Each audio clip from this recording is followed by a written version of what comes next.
ವೇದಿಕೆಯನ್ನ ಅಲಂಕರಿಸಿರುವ ಎಲ್ಲ ಗಣ್ಯರೇ, ಸಭಾಭವನವನ್ನು ವಿಜೃಂಭಿಸುತ್ತಿರುವ ಹಿಂದೂ ಸಾಧನೆ ಎಲ್ಲರಿಗೂ ನನ್ನ ಮೊದಲ ನಮಸ್ಕಾರಗಳು. ಇವತ್ತಿನ ಕಾರ್ಯಕ್ರಮ ಏನಿದೆ, ಬಂಡಿ ಹರಿಯಣ್ಣವರು ಮತ್ತೆ ಅದಕ್ಕೆ ನೀಡಿದಂತ ಕೊಡುಗೆ ನಮಗೆ ಮಾರ್ಗದರ್ಶನವಾಗಬೇಕು. ಪ್ರತಿಯೊಬ್ಬರ ಮನೆಯಲ್ಲೂ ಆ ತರಹದ ಮಕ್ಕಳು ಹುಟ್ಟುವಂತಾಗಲಿ, ನಮ್ಮ ಜನಾಂಗ ಇನ್ನಷ್ಟು ಎತ್ತರಕ್ಕೆ ಏರಲಿ ಅಂತ ಹಾರೈಸ್ತಾ ನಿಮ್ಮನ್ನೆಲ್ಲ ಸೌಭಾಗ್ಯ ಸಿಕ್ತು. ಎಲ್ಲರಿಗೂ ಅನಂತ ಧನ್ಯವಾದಗಳು. ನಮಸ್ಕಾರ. ಅಲಂಕಾರ ಮಾಡ್ಕೊಂಡು ನಾನು ಹೇಳ್ತಾ ಇದ್ದೆ, ತುಂಬಾ ಚೆನ್ನಾಗಿ ಅಲಂಕಾರ ಮಾಡ್ಕೊಂಡ್ ಬಂದಿದ್ದೀರಾ, ಒಂದೇ ತರ ಸ್ಯಾರಿ ಕೊಡಿಸಿದ್ದಾರೆ, ಸ್ಯಾರಿ ಉಟ್ಕೊಂಡ್ ಬಂದಿದ್ದೀರಾ, ಎಷ್ಟು ಚೆನ್ನಾಗಿದೆ ಕಳಸ ಹೊತ್ಕೊಂಡು. ಈ ಒಂದು ದೃಶ್ಯವನ್ನ ನೋಡೋದು ನಾವು ಹಳ್ಳಿ ಕಡೆನೆ ಆಗಿದೆ. ಯಾಕೆಂದ್ರೆ ಪೇಟೆನಲ್ಲಿ ನಶಿಸಿ ಹೋಗ್ತಾ ಇದೆ ಇಂಥ ಒಂದು ಕಾರ್ಯಕ್ರಮಗಳು ಆಗಿರ್ಬೋದು, ಕಳಸ ಹೊತ್ಕೊಂಡು ಹೋಗೋದಾಗಿರ್ಬೋದು, ಯಾವುದೂ ಆಗ್ತಾ ಇಲ್ಲ. ಈ ಶ್ರಾವಣ ಮಾಸದಲ್ಲಿ ಹೆಣ್ಮಕ್ಳು ಇಷ್ಟು ಚೆನ್ನಾಗಿ ಕಳಸ ಹೊತ್ಕೊಂಡ್ ಬಂದಿದ್ದು ತುಂಬಾ ಖುಷಿ ಆಗ್ತಾ ಇದೆ. ಈ ಒಂದು ನೋಟವನ್ನ ಕಣ್ತುಂಬಿಕೊಂಡಿದ್ದು ನನಗೆ ತುಂಬಾ ಆನಂದ ಆಯ್ತು ಈ ಒಂದು ಕಾರ್ಯಕ್ರಮಕ್ಕೆ ಬಂದಿದ್ದಕ್ಕೆ. ನಮ್ಮ ಸಮಾಜದ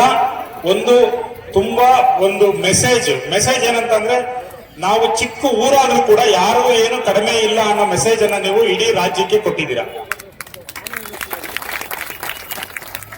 ಯಾಕೆ ಅಂತಂದ್ರೆ, ಮನುಷ್ಯ ಹುಟ್ಟಿದ ಮೇಲೆ ಸಾವು ಒಂದಿನ ಖಚಿತ ಇರುತ್ತೆ. ಬಡವನು ಪರ್ಮನೆಂಟ್ ಅಲ್ಲ, ಸಾಹುಕಾರನು ಪರ್ಮನೆಂಟ್ ಅಲ್ಲ. ಆದ್ರೆ ನಾವು ಮಾಡಿರ್ತಕ್ಕಂಥ ಕೆಲಸಗಳು ಶಾಶ್ವತವಾಗಿರುತ್ತೆ, ಇರಬೇಕು. ಆ ತರ ಕೆಲಸಗಳನ್ನ ಮಾಡಬೇಕು, ಅದು ನಮ್ಮಲ್ಲಿ ಮಾಡ್ತಾರೆ. ನಾವು ಯಾವ ಜಾತಿಗೂ ಕಡಿಮೆ ಇಲ್ಲ. ಯಾಕೆ ಅಂತಂದ್ರೆ, ಕರ್ನಾಟಕ ರಾಜ್ಯದಲ್ಲಿ ಇರ್ತಕ್ಕಂಥ ಕಡಿಮೆ ಜನಸಂಖ್ಯೆ ಇದ್ರೂ ಸಹ ನಾವುಗಳು ಮಾಡಿರ್ತಕ್ಕಂಥ ಸಾಧನೆ ಏನು ಕಡಿಮೆ ಅಲ್ಲ. ದಾನದಲ್ಲಿರ್ಬೋದು, ಮಾಡಿರ್ತಕ್ಕಂಥ ಕೆಲಸಗಳಿರ್ಬೋದು. ಏನು ಇವತ್ತು ಅವರು ಪುತ್ಥಳಿ ಅನಾವರಣ ಮಾಡಿದ್ರ ಕಾರಣ ಏನಂದ್ರೆ, ಸಂಸ್ಥಾಪಕ ಅಧ್ಯಕ್ಷರು ಮಂಡಿ ಹರಿಯಣ್ಣನವರು 100 ಜನ ವಿದ್ಯಾರ್ಥಿಗಳಿಗೆ ಸುಲ್ತಾನ್ಪೇಟೆಯಲ್ಲಿ ವಿದ್ಯಾರ್ಥಿ ನಿಲಯ ತೆಗೆದು ಸಾಕಷ್ಟು ಜನ ಅವರು ವಿದ್ಯಾರ್ಥಿ ನಿಲಯದಲ್ಲಿ ಓದಿರ್ತಕ್ಕಂಥ ದೊಡ್ಡ ದೊಡ್ಡ ಹುದ್ದೆನಲ್ಲಿದ್ದಾರೆ, ಫಾರಿನ್ ಹೋಗಿ ಸೆಟ್ಲ್ ಆಗಿದ್ದಾರೆ.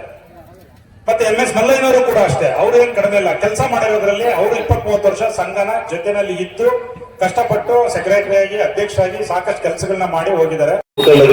ಪಾಪ ಸಂಘದ ಒಂದು ಇತಿಹಾಸ ಆಗಿರ್ಬೋದು, ಕೊಡುಗೆಗಳಾಗಿರ್ಬೋದು, ಅದನ್ನೆಲ್ಲ ತುಂಬಾ ಮಾತಾಡ್ಬೇಕಾದ್ರೆ ಇಷ್ಟೊಂದು ಕೊಡುಗೆ ಇದೆ ಅಂತ ನನಗೆ ಇವಾಗ ಅರ್ಥ ಆಗ್ತಾ ಇದೆ. ಎಷ್ಟೊಂದ್ಸಲಿ ನನಗೆ ಯಂಗ್ಸ್ಟರ್ಸ್ ನಮ್ಮ ಸಮಾಜದಲ್ಲಿ ಈ ತರದ ಒಂದು ಕಾರ್ಯಕ್ರಮ ಮಾಡಿದಾಗ 2-3 ಸಲ ಕರೆದಾಗ ನಾನು ಬರೋದಕ್ಕಾಗಿರ್ಲಿಲ್ಲ. ಬಟ್ ಈ ಟೈಮ್ ನಮ್ಮ ಮದನ್ ಆಗಿರ್ಬೋದು, ಕಿರಣ್ ಆಗಿರ್ಬೋದು, ಎಲ್ಲರೂ ಪ್ರತಿಯೊಬ್ರು ಇಲ್ಲ ಬರ್ಲೇಬೇಕು, ಈ ಟೈಮು ನಾವೆಲ್ಲ ಯಂಗ್ಸ್ಟರ್ಸ್ ಎಲ್ಲ ಸೇರ್ ಮಾಡ್ತಾ ಇದೀವಿ ಅಂತ ಹೇಳಿದಾಗ, ಅಕಸ್ಮಾತ್ ನಾನೇನಾದ್ರೂ ಮಿಸ್ ಮಾಡ್ಕೊಂಡಿದ್ದಿದ್ರೆ ಇಂಥ ಅದ್ಭುತವಾದ ನಮ್ಮ ಕಮ್ಯುನಿಟಿಯ ಒಂದು ಅದ್ಭುತವಾದ ಕಾರ್ಯಕ್ರಮ ನಾನು ಮಿಸ್ ಮಾಡ್ಕೊಂತ ಇದೆ.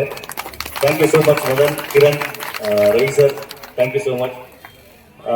ತುಂಬಾ ಜನಕ್ಕೆ ಗೊತ್ತಿದೆ, ತುಂಬಾ ಜನಕ್ಕೆ ಗೊತ್ತಿಲ್ಲ. ನಾನಿದೇ ಕೊರಟಗೆರೆ ತಾಲೂಕು ಅಡಾಲ್ಸಂದ ಗ್ರಾಮದಲ್ಲಿ, ಒಂದು ಪುಟ್ಟ ಗ್ರಾಮದಿಂದ 2011ರಲ್ಲಿ ನಾನು ನಮ್ಮ ಮನೋರಂಜನಾ ಕ್ಷೇತ್ರ, ಸಿನಿಮಾ ಕ್ಷೇತ್ರಕ್ಕೆ ಕಾಲಿಟ್ಟಿದ್ದು.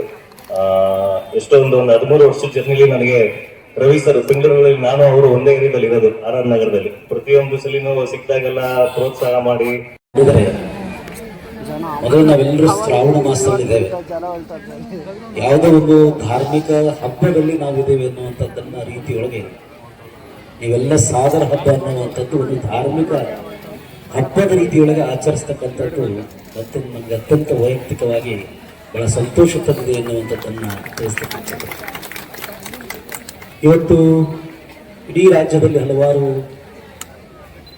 ಜಾತಿಗಳಲ್ಲಿ ಅತ್ಯಂತ ಸಣ್ಣ ಒಂದು ಆಗಿರುವಂಥ ಹಿಂದೂ ಸಾಗರ ಸಮಾಜ ಇವತ್ತು ಒಂದು ಒಳ್ಳೆಯ ಸ್ವಾಭಿಮಾನದಿಂದ ಮತ್ತು ಒಳ್ಳೆಯ ಸುಸಂಸ್ಕೃತವಾಗಿ ನಾಗರಿಕತೆಯನ್ನು ಬೆಳೆಸಿಕೊಂಡು ಎಲ್ಲರ ಜೊತೆಯಲ್ಲಿ ಬಹಳ ಅನ್ಯೋನ್ಯವಾಗಿ ಬರತಕ್ಕಂಥ ಸಮಾಜ ಅಂತ ಹೇಳಿದ್ರೆ ಅದು ತಪ್ಪಾಗಲಿಕ್ಕಿಲ್ಲ ಅಂತ ನಾನು ಭಾವಿಸ್ಕೊಂಡೆ. ಈಗಾಗಲೇ ನಾವು ಸಿದ್ಧರಘಟ್ಟಕ್ಕೆ ಒಂದು 19 ವರ್ಷದಲ್ಲಿ ಗ್ರಾಮ ಪಂಚಾಯತಿ ಸಿಂಗನಹಳ್ಳಿ ಶ್ರೀಕೃಷ್ಣ